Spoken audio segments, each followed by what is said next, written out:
If you have an L5-S1 disc herniation, the hardest part, it's not the pain. It's not knowing which direction the disc is going in. One day your leg feels better. The next day the pain, it shoots all the way down again. And your mind, it goes to surgery, nerve damage, permanent problems. In this video, I am going to walk you through 4 clear signs that your L5-S1 disc herniation is healing, and 4 warning signs it may be getting worse.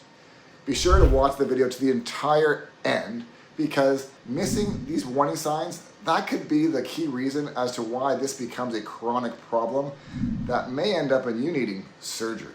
Hi, I am Dr. Chris Cameron. I'm a chiropractor.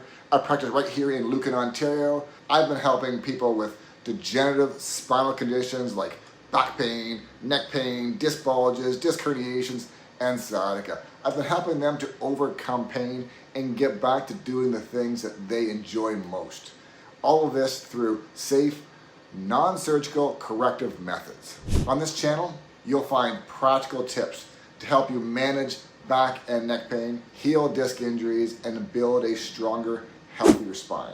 Be sure to be subscribing to this, because you don't want to be missing any of our weekly video content on how to protect your spine and move through life with less pain and more confidence.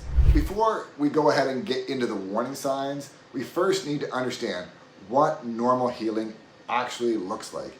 And while this video is focusing on the L5-S1 area, the same pattern often applies to the L4-5 disc herniation as well.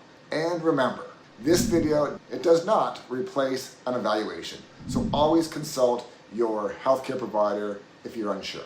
Let's start with the first sign of what healing looks like. And it has to do with where the pain is located. Early on, when things first start out, the pain, it often travels down the leg, into the rear end, the thigh, and even down to the foot. That's known as sciatica. Sciatica is caused by an irritation to the nerve, but as healing begins, something important begins to happen. The pain starts to move back up the leg towards the back. You might notice less leg pain, but slightly more soreness in your back. That can feel a little concerning, but it's actually a really good sign. When pain moves out of the leg and closer up into the spine, it usually means the nerve is calming down. This has a terminology, and this is called centralization, and it's one of the earliest signs to healing. The second sign is improved movement in the lower back.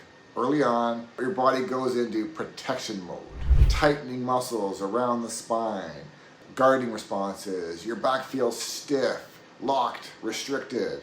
Even simple movements like bending, twisting feel difficult, but healing begins to happen and the tension starts to decrease. The back feels less rigid, movement becomes a little smoother and more natural. Have you noticed lately that your back is moving a little easier? That's often a strong sign that the nerve irritation is starting to settle down. The third sign is a reduction in nerve symptoms. Again, early on, symptoms are constant. Burning, tingling, numbness, shooting down the leg, often worse in the morning, and can sometimes be unpredictable throughout the entire day. But as healing progresses, those symptoms become less frequent, less intense, but the burning begins to fade, tingling reduces, numbness becomes less widespread. Have you noticed your symptoms are not as constant as they once were?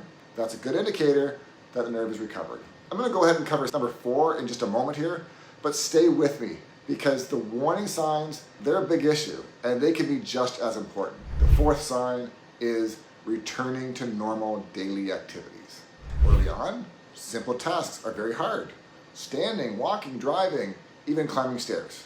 But as healing continues, your tolerance improves, you stand longer, move easier, get through the day with less pain. Now, have you started to notice that things are doing more things again? That's maybe you were avoiding before. That's a good sign that things are improving. One of the strongest signs that your disc is healing is returning to activity. Now, we're going to talk about the 4 warning signs that might be getting worse, okay? We're going to switch gears now and talk about those warning signs. The first sign is an increasing amount of numbness or weakness. Early on, symptoms, they may come and go, but as they are getting worse over time, that's a red flag. Numbness spreading, weakness when walking, difficulty lifting your foot, these are all things indicating it's getting weaker and not stronger, and this means things need to get evaluated soon. Number 2, pain that travels down your leg. The second warning sign is pain traveling further down your leg. Remember, earlier on, we talked about healing is that when the pain moves back up towards the back. Worsening is when pain moves down the leg. Deeper in the leg, deeper towards the foot, that is a symptom of things spreading away from the spine, and that suggests increasing nerve irritation. The third sign is pain is getting worse, okay? Most disc issues, they improve gradually over time, even with some ups and downs, but if your pain is increasing week after week, despite the treatments, medications you've been doing, that's not normal. That's a sign that the condition needs to be reassessed. The fourth sign, it's rare, but it's critical.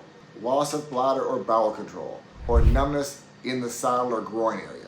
This may indicate something serious called cauda equina syndrome. If this happens, it's an emergency. Seek emergency care immediately. As you can see, there is a clear pattern to a disc healing and when it's getting worse. Understanding these patterns can be the difference between a problem moving forward and you having confidence, or ignoring those warning signs and you needing serious attention later. If you found this helpful, like the video and share it with someone dealing with sciatica.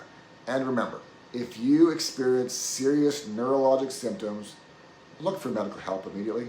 But if you're improving, that's a good sign. Stay consistent and give your body the time it needs to heal. If you're not improving, it's often because something has been missing, or the approach that you're taking is too limited. Disc injuries respond best to a multimodal strategy, not just one-off treatments. That's exactly why I'm breaking down the next video. All right, in this next video, we're going to walk you through the Back Strong protocol and show you what a complete non-surgical recovery plan looks like. You can see that video by going up here and hitting that button to watch it, okay?